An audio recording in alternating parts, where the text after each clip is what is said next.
Are we rolling, Bob?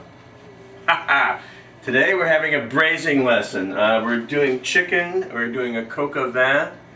The point of this lesson is learning how to basically braise meats.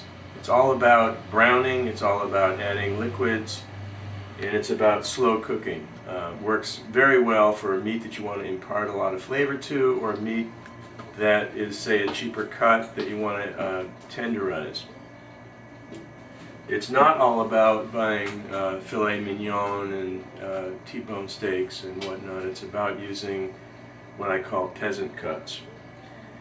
So, because the coq au vin takes less time to make than, say, an osso buco, we're going to use that for demonstration purposes today. What I've done here is I've cut up some pancetta, which I've gone ahead and browned and rendered in the enamel cast iron pot here. I've got the fat in there, and I'm going to go ahead and brown these chicken parts. I only use the dark meat. I think that makes a much nicer flavor. I think chicken breasts are fine if you want to grill them or something, but this is something that's going to hold up in the cooking. The braising process can be very flavorful. Just going to brown these. One thing you want to do when you're braising meat, regardless of what kind it is dry the meat thoroughly, or it won't brown properly. Especially when you're cooking with, say, beef or pork or lamb. If it's not dry, it will turn all gray, and you won't get a nice caramelized coating. The meat, the fat will caramelize if it's dry. And the act of browning is, contrary to popular opinion, it's not about sealing in flavor. It's about adding flavor. So we're going to go ahead and brown all these pieces, and we'll be right back. The chicken has been all browned. I've emptied all of the excess grease and fat out of the pan, added the chicken back, and I sprinkled back in the rendered pancetta bit. Now we come to the dangerous part.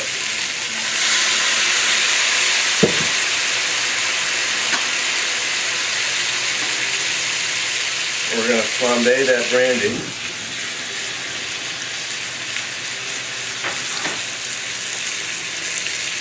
Shake it a little bit.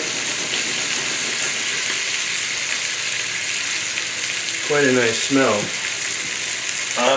I called my wife Nancy because she's the coq au vin expert, having learned from her French foster mother how to make this dish. But she chooses to use regular smoked American bacon in this dish, which is not the purest way, but that's the way she prefers it. She also wants to use a very, very, very, well, I'll call expensive red wine for this dish. I firmly believe that if it's a decent wine, it doesn't really matter. You're cooking with wine. I've read a lot of articles about whether you should use a good wine or not so good wine when you're cooking with it, and I'm on the side that if it's decent and it's drinkable, it's fine to cook with. Anyway, so we flambéed this. Then we're going to go ahead on the heat.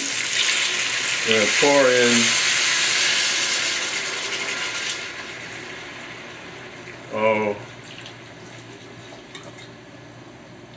I don't know, let's say a good half a bottle or more of a decent red wine. We're going to let this then cook at a rapid rate. We're going to boil off just about all the alcohol, which is, going to be about roughly 20%. And then we're going to come back and add some broth, and see you in a few seconds. Okay, the wine has been boiled down. I've got a fresh thyme sprig I'm going to throw in there. A couple of bay leaves. I prefer fresh, but, oops, missed the pot. And then I've taken a dollop of tomato paste, and I've dissolved it in some hot beef broth. I'm going to pour this in here. I'm going to go ahead and I'm going to go ahead and almost cover up this chicken with beef broth. I'm going to bring this pot up to a simmer. I'm going to put the top on. I'm going to stick it in the oven.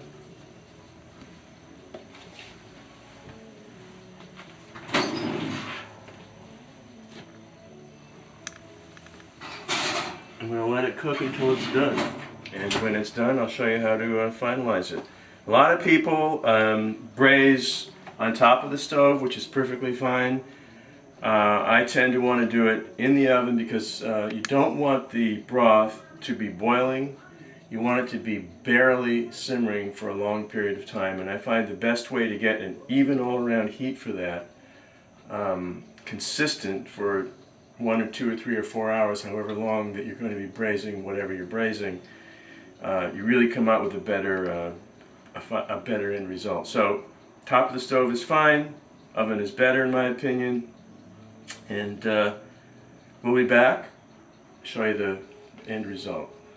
Welcome back. We're wrapping up our coq au vin. To tell you the truth, I brought it out of the oven a little while ago and boiled down the broth, and I added a little a roux of butter and flour and whisked it in. Stuck it back in the oven just to keep it warm while I sauteed some mushrooms and braised some onions. This is going to be our dinner.